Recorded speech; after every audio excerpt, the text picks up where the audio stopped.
It's an utter myth. How Nomadland exposes the cult of the Western. From cowboys to van dwellers, itinerant Americans are often portrayed as heroic lone wolves. Chloe Zhao's film shows that the truth is more complicated and less glamorous. It has been a wild ride for Nomadland, Chloe Zhao's roving portrait of the U.S.'s rootless modern migrants. Shot for $5 million and largely featuring amateur actors, it is the little movie that could. This year's rags to riches story, beloved by the critics and odds-setters alike.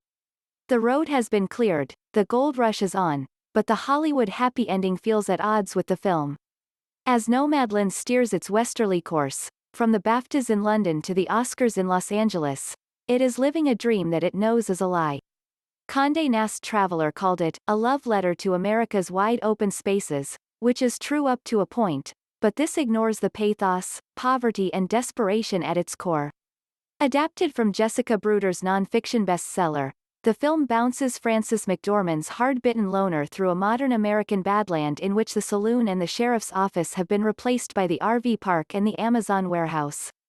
I would file the film as an anti-Western, a wholesale repudiation of manifest destiny, the pursuit of happiness, all the Hollywood snake oil we have long been fed. Yeah, okay, Bruder says. But it's more complicated than that. Frustratingly, I think she may be right. For Bruder, at least, the journey is almost done. She first reported on the U.S.'s van dweller, or were camper, community for Harper's Magazine, which laid the ground for her 2017 book. She is serving as a consulting producer and, from time to time, a spokesperson for the picture as it trundles through awards season. Bruder likens the experience to moving a bucket of water from one place to the next. Lots of responsibility. Lots of potential for spillage. Nomadland clears center stage for an invented heroine. Fern, a widow who takes to the road claiming that she is, not homeless, just houseless, shuttling from one seasonal gig to the next. But the film folds her in with several of the nomads from Bruder's book, all playing versions of themselves. These include white-bearded Bob Wells, the founder of the Rubber Tramp Rendezvous, RTR, probably the largest gathering of nomads in the world, and the no-nonsense survivor Charlene Swanky, who bustles across the RTR's campsite with her arm in a sling. Linda May dreams of buying a plot of land and building an earthship, a sustainable, self-sufficient home made from natural and recycled materials. Until then, she is stuck with the squeeze-in, her 9 feet by 6 feet, 2.7 meters by 1.8 meters, trailer, broiling through the summers, freezing through the winters, another 0 hours titular in the U.S.'s growing low-cost labor pool. In researching Nomadland, Bruder trailed the migrants between the beet fields of North Dakota and the campgrounds of California in her own camper van.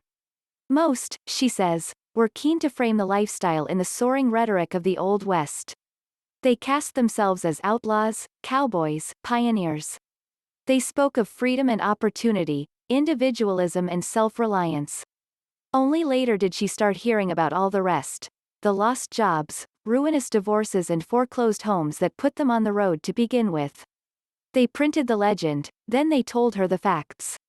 The initial stories gave them a sense of agency, Bruder says. We all look to stories to understand what we are doing. But stories are always an imperfect match. The filmmaker John Ford used to claim that he was good friends with Wyatt Earp and that, therefore, his depiction of the gunfight at the OK Corral was 100% accurate, a matter of historical record. The truth was that Ford was a mythmaker, a spinner of tales, his Wild West of fiction thrown over the terrain. In film after film, he took the lowly American cowboy, an itinerant laborer, whose work was seasonal and precarious, and cast him in the role of the heroic lone wolf. In so doing, he provided a convenient cover story for all the cowboys that followed. Bruder understands the romance associated with the nomad lifestyle, in part because it dovetails with the cowboy lifestyle. But the reality, she says, is not romantic at all. We want this sense of boundless opportunity, the sense that down the road is something better. But it doesn't play out. Look where it's got us, look where the planet is now. We think we can keep growing indefinitely. But we're on a rock with finite resources, with stagnant wages and rising housing costs, with growing inequality. Rugged individualism can only get us so far. I've seen that on the road. People who you'd think of as cowboys, but who love being together and sharing meals, having a chili feed. I have a hippie tendency. I favor collaboration. The idea of a self-made person who goes it alone. We all know it's an utter myth. In Andrea Arnold's Giddying American Honey, itinerant workers sell subscriptions door to door across the Midwest. Deborah Granick's Leave No Trace shows a father and daughter hiding out in the woods. Kelly Reichardt's Wendy and Lucy leaves its heroine stranded on the road to Alaska. So Nomadland is not alone. It is part of a vibrant subgenre of Western, modern dressed, female-centered and defined by a mood of pensive restlessness, that is in turn connected to a classic Hollywood tradition. The finest Westerns, after all, are self-questioning and self-critical. The last shot of The Searchers provides the genre's most telling image. John Wayne in the doorway, shut out of the homestead. Explicitly or otherwise, the message is plain. Cowboy dreams are for suckers. They point the way to a lonely life. Once, long ago, the big lie came easier. The magnetic West exerted a powerful pull. There was a frontier to carve out, people to slaughter, an ocean to reach. A man could convince himself that he was running towards something as opposed to fleeing. These days, it is not so simple. Wayne's spiritual offspring are frequently depicted as lost and damaged, in flight from everything.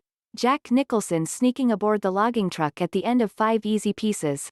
Harry Dean Stanton haunting the freeway in the closing shots of Paris, Texas.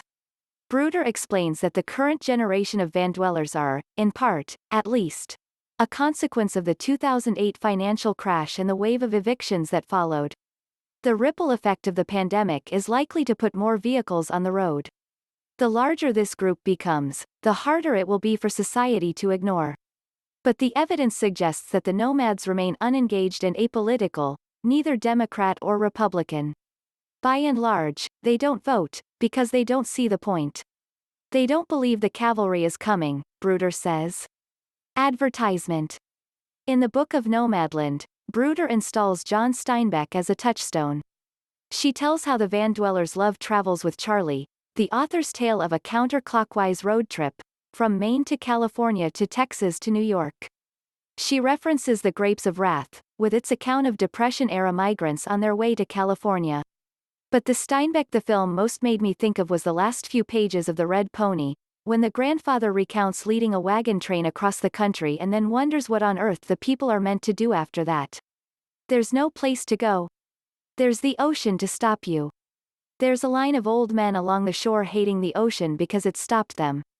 Films such as Nomadland and American Honey are not anti-westerns so much as frustrated westerns, arrested westerns. They are post-revisionist and post-frontier, the cinematic equivalent of backwash. It is as though each hit the coastline and was thrown into reverse. I like Martin Scorsese's take on that famous Ford image, the gunslinger in the doorway, society's exile. In its final moment, The Searchers becomes a ghost story, he says, with Wayne's character, destined to wander forever between the winds.